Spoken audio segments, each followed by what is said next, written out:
உங்களுக்கு பிடித்த சமையல் சேனலுக்கு உங்களை அன்புடன் வரவேற்கிறேன். இன்னைக்கு நம்ம மணத்தக்காளி கழனிச்சாறு எப்படி செய்யறதுன்னு பார்க்கலாம். வாங்க வீடியோக்குள்ள போகலாம். நான் மணத்தக்காளி கீரை சார் பண்றதுக்கு மணத்தக்காளி கீரை நான் ஒரு சின்ன கட்டு கீரை எடுத்திருக்கேன்.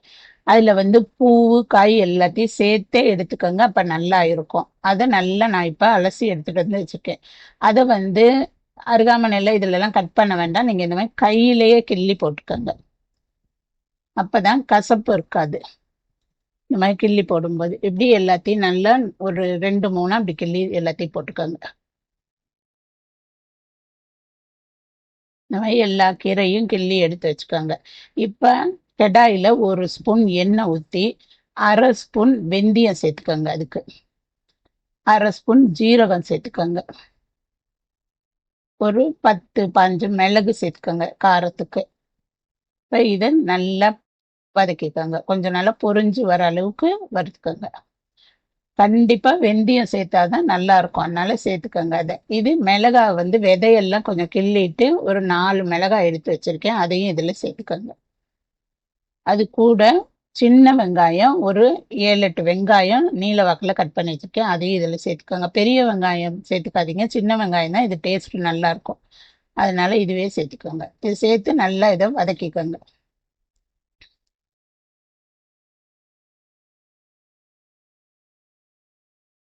இந்த அளவு வதங்கினதும் ஒரு பூண்டு ஒரு 5-6 பூண்டு பல்லு எடுத்து நல்லா இந்த மாதிரி தட்டி சேர்த்துக்கோங்க.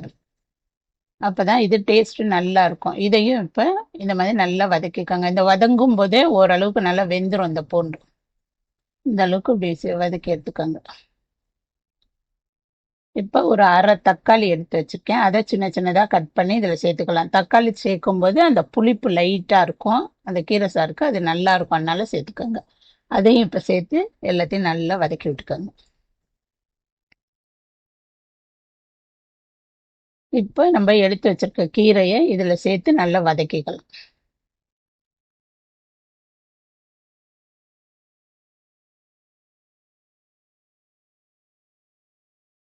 நான் இந்த இப்ப வைக்கிற இந்த கீரை சார் ஒரு 4 பேருக்கு தாராளமா சரியா இருக்கும். அந்த அளவுக்கு தான் நான் செய்யறேன்.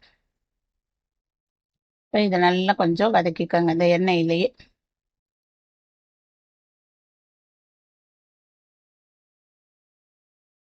இப்ப இந்த அளவு வதங்கின பிறகு நம்ம கழனியில சேர்த்து கொதிக்க விட்டுக்கலாம். இந்த அளவு வதக்கிக்கோங்க.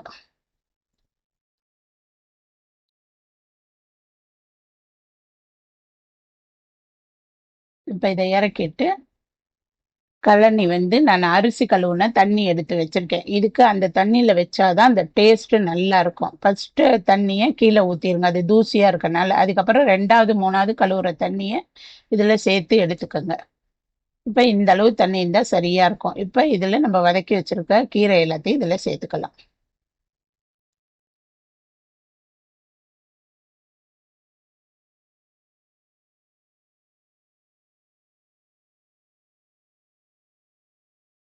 இப்ப எல்லாத்தையும் இந்த மாதிரி நல்லா கிளறி விட்டுட்டு இதுக்கு தேவையான உப்பு மஞ்சத்தூள்ல சேர்த்துக்கலாம். நம்ம இப்போ ஒரு 1/2 ஸ்பூன் மஞ்சத்தூள் சேர்த்துக்கலாம். இப்ப இதை நல்லா கிளறி விட்டுட்டு ஒரு 5 நிமிஷம் நல்லா வேக விடுங்க. கீரை வேக கொஞ்சம் டைம் எடுக்கும், மணத்தக்காளி கீரை, அதனால கொஞ்சம் நல்லா வேகட்டும். இது தட்டு போட்டெல்லாம் மூடக்கூடாது, மூணுனா கலர் மாறிடும் கீரை, அதனால இப்படியே கொதிக்க விடுங்க. இப்ப கிண்டி கிளறி பாருங்க, நல்லா கொஞ்சம் வெந்துருச்சுன்னா, இல்லைன்னா இன்னும் கொஞ்சம் நேரம் வேக விடுங்க, அப்பதான் நல்லா இருக்கும் இது. இப்ப இந்த அளவு வெந்தாதான் சரியா இருக்கும். நீங்க இப்ப எடுத்து பாருங்க கீரை வெந்துருச்சான்னு. ஏன்னா கீரை இது நல்லா வெந்தாதான் அந்த சாரெல்லாம் இறங்கி நல்லா இருக்கும். இப்ப நல்லா வெந்துருச்சு பாருங்க. நீங்க கரண்டியில வச்சு இப்படி மசிக்கும் போது கொஞ்சம் நல்லா அப்படி குழைவா இருந்தாதான் அந்த கீரை சார் நல்ல டேஸ்ட் இருக்கும். இப்ப நமக்கு நல்லா வெந்துருச்சு பாருங்க. இந்த நேரத்துக்கு நான் ஒரு 1/2 மூடி தேங்காவும் 1 ஸ்பூன் கசகசாவும் 1/2 ஸ்பூன் ஜீரகமும் சேர்த்து அரைச்சி வச்சிருக்கேன். இதை இப்ப இதுல சேர்த்துக்கலாம். கீரை சாருக்கு கசகசா அவசியம் சேருங்க, அப்பதான் நல்லா இருக்கும். அப்பதான் இந்த வாய் புண்ணு வயிற்று புண்ணெல்லாம் ஆறுறதுக்கு நல்லா இருக்கும் இது, இந்த கீரை சார் கூட சேர்க்கும் போது.